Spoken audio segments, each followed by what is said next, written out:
All right, so in this video, I'm going to suggest a process for you to try to start generating ideas. But I am going to go back and repeat what I said before, which is that the design process is a continuation of the research you've already started, and it takes place over a long period of time. So you're going to continue engaging with the community you're going to be working with. But in order to make the idea generation process more tangible, I'm going to suggest this 7-step workshop that you can do. And I want you to set aside anywhere from 2 to 4 hours to do this workshop. And you're probably going to do it multiple times. It's not like the first time you try, you're going to generate the perfect idea.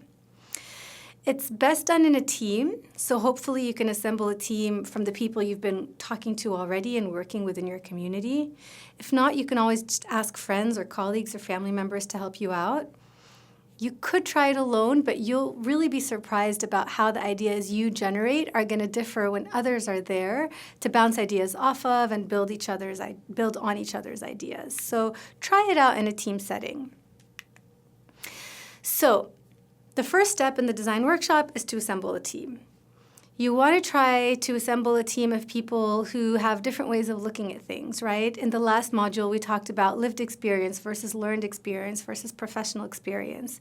So you can have a team of people who have experienced the problem in different ways from different perspectives, who have different training backgrounds, social or cultural backgrounds. You could even have someone who is not familiar with the problem at all, because sometimes it's like the outsider who looks at things differently. So try to assemble people who are different than you, with different skill sets and perspectives to work together. And it can be 2 people, 4 people, 6 people. You don't want it to be too huge. So that's the first step, assemble a team. The second step is formulate your problem statement, right? What is the problem you're trying to solve? Just write it down and then turn it into a question. How might we? What would it look like to? What if? So you turn the problem statement into a design question or a design challenge. And that's the question you're going to brainstorm about. The third step is to specify parameters. And that means that you're going to frame the problem within the facts that you already know, right? The research you've done, like who are the people that you're working with? What is the place? What are some of the constraints or some of the assets that you've discovered along the way? So usually when you place these constraints around your brainstorming, they help unleash creativity, right? They frame the problem. So once you've assembled the team, specified your problem statement, what it is you're trying to tackle, turned it into a design question, and specified some parameters for yourself, then you're ready to brainstorm. And brainstorm is just, it's like a storm in your brain, right? Like things are just coming out, lightning strikes, you're generating ideas. Some of them might be totally lame, others might be totally out there. The main thing about brainstorming is that you don't stop to discuss or assess ideas. You just throw them out there. There are going to be bad ideas. There are going to be good ideas. There's going to be big ideas. There's going to be little ideas. No idea is right or wrong or too big or too small. You write them all down. You could start by some of my students, they take like Post-it notes and they quietly write their ideas and then they put them together and they build on each other's ideas. Or you could just sit around and throw things out there and write them on a flip chart or, take notes in whatever way you want. But you want to give yourself time to just keep extracting ideas from yourselves and from each other until it kind of fizzles. So that's the brainstorm, okay? You just put everything out there.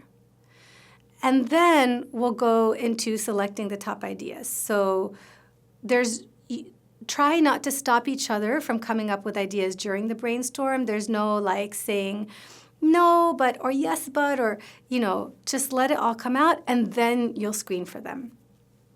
So when it finally comes time to do the 5th step of selecting the top ideas that you might proceed with, that's when you think about, okay, what might actually work? And in innovation, people usually use this Venn diagram of desirability, feasibility, and viability to select top ideas, right? Like, what do people actually want? What's desirable? What might actually work? What's feasible? And what could be sustained over time? What's viable, financially speaking? I like to add 2 other circles to this Venn diagram, which are impact, what's going to make a difference, what's going to actually make a dent in this problem, and how you feel. What are you excited about? What are you passionate about? What do you actually want to work on? So these are the 5 things that I recommend you use to select the top ideas: desirability, feasibility, viability, impact, and how you feel about it.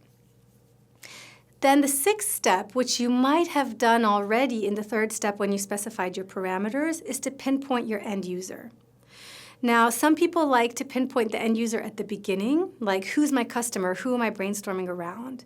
But the thing is, we're starting with the problem statement, and there could be a lot of different customers to brainstorm around. There could be the end user who the problem is affecting. There could be someone who's serving the end user who's trying to solve this problem. That might be your customer in the end. So that's why I like to keep it open at the beginning, and then you might have multiple customers depending on what your ideas are. So at this stage, you're going to look at the idea and say, okay, who's the end user for this idea?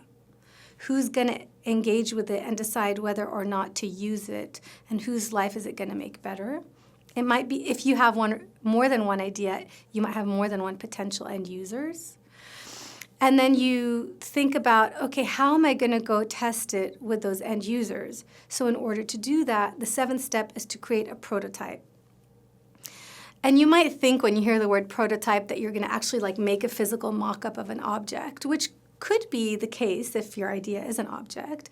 In many cases, it's not an object. It's more like a service or a product or a process. And so there's many ways to create prototypes out of this. You can even just draw it out. You can, if it's like a website or an app or something, you can sketch out what it would look like. If it's a process, you can make a diagram or a flow chart that you can then kind of ask people to try out. So the idea of creating a prototype is to just be able to show people what your idea is. It's just a way to sample or simulate the idea and make it tangible. And that's where the idea generating process ends, is that you come up with ideas, you screen through them for top ideas, and think about who's the end user you're going to need to test this idea with. And then you create a prototype so that you can go out and test your idea with the end user. And then in the next video, I'm going to talk about what does that mean? What am I talking about when I say test your idea with the end user?